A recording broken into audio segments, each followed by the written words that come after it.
Well, it's already up into the hundreds now here in Arizona. So I'm going to get this tank out of the box, get a coat of paint on it while it's early and cool. Now you can see that the tank is painted gray. So that was pretty disappointing when I got the tank that it wasn't zinc plated. And what I'm going to have to do is get a coat of paint on it to kind of simulate that zinc finish. Well, I got the tank up on some sawhorses here. I'm going to get the top painted, and it's still cool out. So when you get the top painted, allow that coat of paint to dry pretty well, and I got to flip it over and get the bottom. Obviously the bottom's the most important. Now a can of spray paint's never going to look like a plated tank, but I'm going to use this metallic silver. I'll see how that works out. All right, I have the metallic silver on the top. Now I didn't paint the center. You're not going to see it. I'll just be using up paint for no reason. I think that's going to look all right.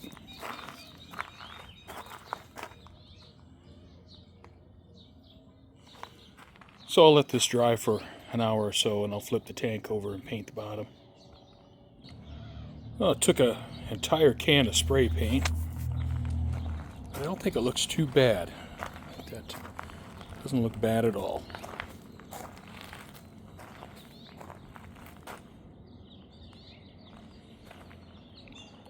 Let that dry in the sun for a few hours. And when I'm ready to install it, it'll be ready to go. I ordered a pickup for my new fuel tank. It's not going to be here for a couple days. And so while I'm waiting, looking for a few small jobs, quick and easy jobs I can do. And I purchased these new front marker lights several years ago. So I thought I'd pull them out of the box and install them while I'm waiting for the new pickup. And the quality of these look pretty good. Come with a gasket.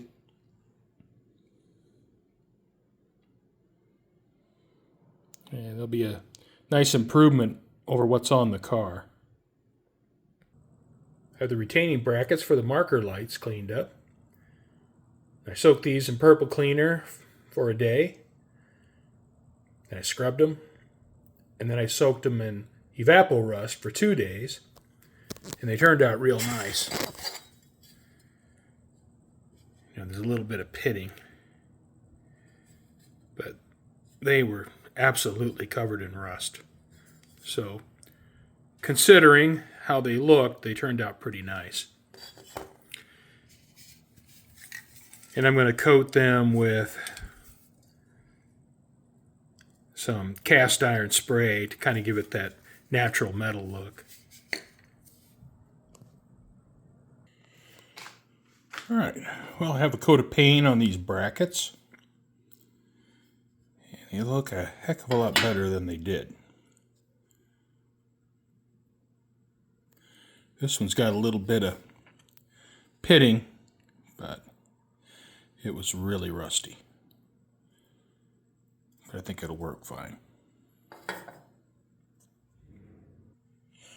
Instead of installing these, I think what I'm going to do is I'm just going to set them aside. So I'm going to do the engine compartment next. And when I wash down the inside of the fenders, all the dirt would just wash down on top of these and get them trashed. So I'm just going to set them aside. And down the road, when the engine compartment is ready, then I'll install them. But they're ready to go. They're all painted up. Brand new lenses. They'll look nice when it's time to put them in. I clipped the sender wire when removing the old tank. And I wish I would have clipped it a little bit longer. But I'll install this on the new sender when putting the tank up And I have a plug on the end where I'll just plug it into the wire.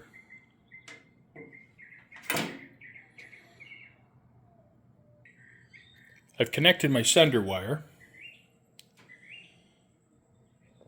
and I have the sender hooked up to my multimeter. I have it set to ohms, and this is a 95 ohm sender. So now with the float at empty, it's near zero. And I will just run it through its motions here, and it should go to 95 ohms.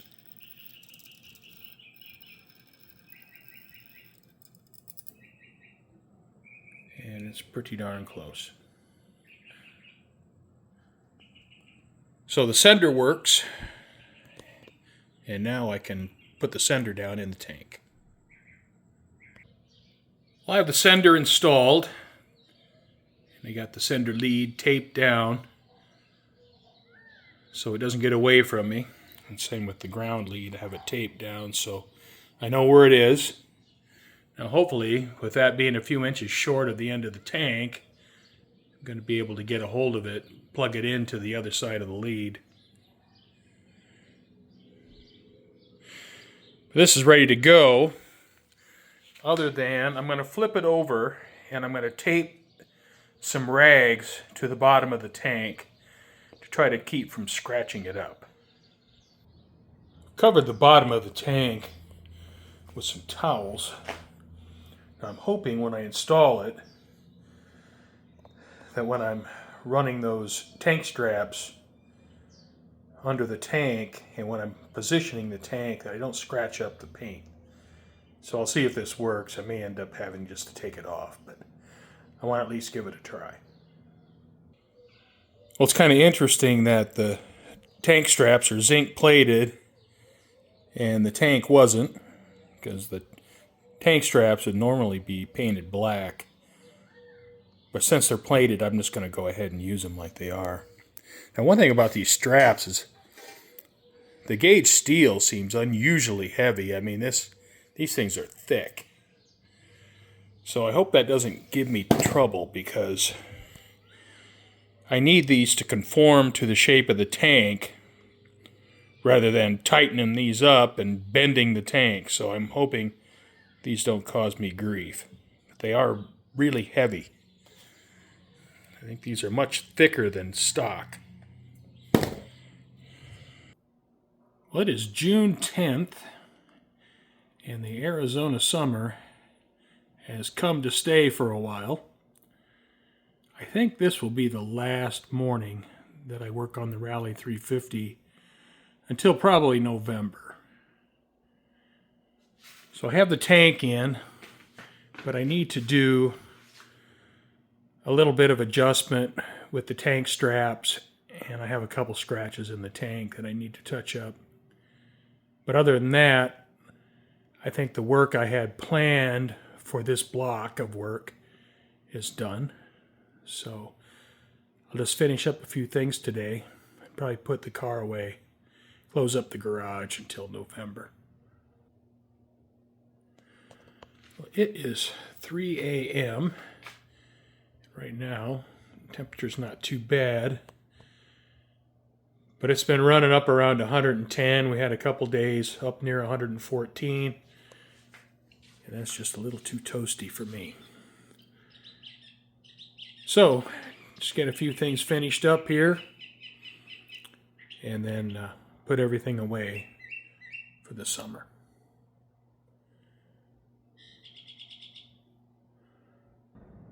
Well, the tank is installed, and everything fit real good. I didn't love the straps. I think the gauge of metal is too heavy, but in the end I got them to work.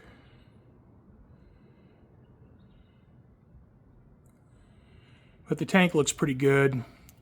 The metallic silver paint certainly isn't zinc, but it's the best thing I could come up with, so it looks okay.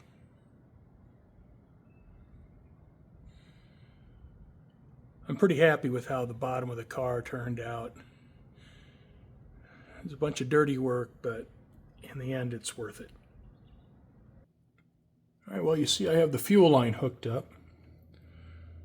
So I could run the car if I needed to, but I think I'm going to leave the tank empty.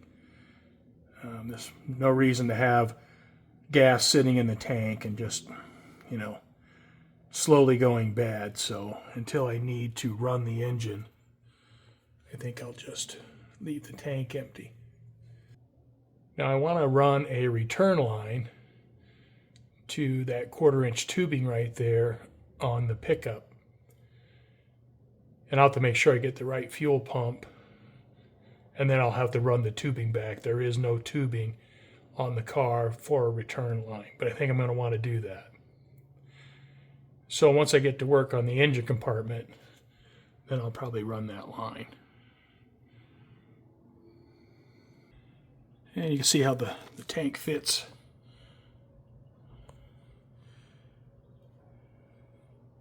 Fits really well.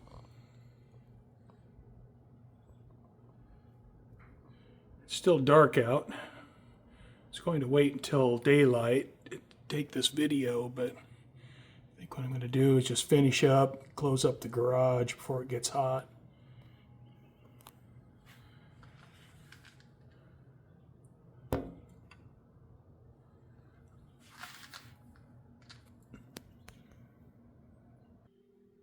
Well, that's it. You know, I got the work done that I wanted to do. So it's good to have that done. Working on the bottom of the car, there's not a lot of glory in that, but once it's finished, it's all worth it. So I have the Trans Am and the Rallye 350 and both of my motorcycles on trickle chargers. And everything's just going to hibernate over the hot Arizona summer. So the next thing for the Rallye 350, we'll be working on the engine compartment, and that should be a lot more enjoyable.